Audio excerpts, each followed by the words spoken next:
वैसे तो दोनों की जिम्मेदारियां हैं, पर माँ की ज्यादा है। क्यों? क्यों? क्योंकि बच्चा माँ के साथ ज्यादा रहता है। इसलिए बच्चा भाषा किसकी सीखता है, पिता की या माँ की? बोलो। बच्चा हमेशा पिता की भाषा नहीं बोलता, बच्चा हमेशा माँ की भाषा बोलता है। इसलिए माँ की भाषा बोलने से भाषा का नाम ही पड़ जाता है मातृभाषा। ये मेरी मातृभाषा है। मातृभाषा मतलब जो माँ ने सिखाई है। किसने सिखाया है? इसलिए पितृभाषा नहीं होती। कौन सी भाषा होती है?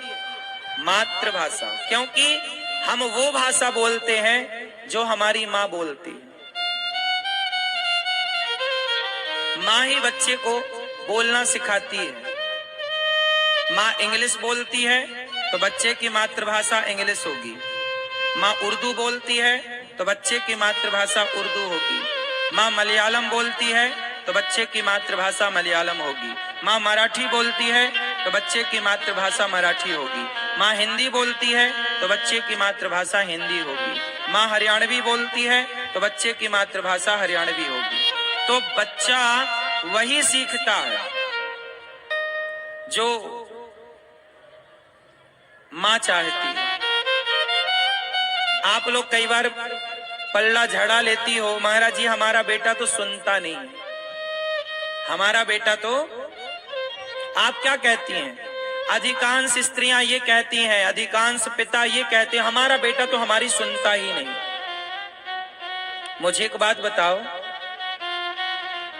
कि मंदारी की बात बंदर सुनता है कि नहीं?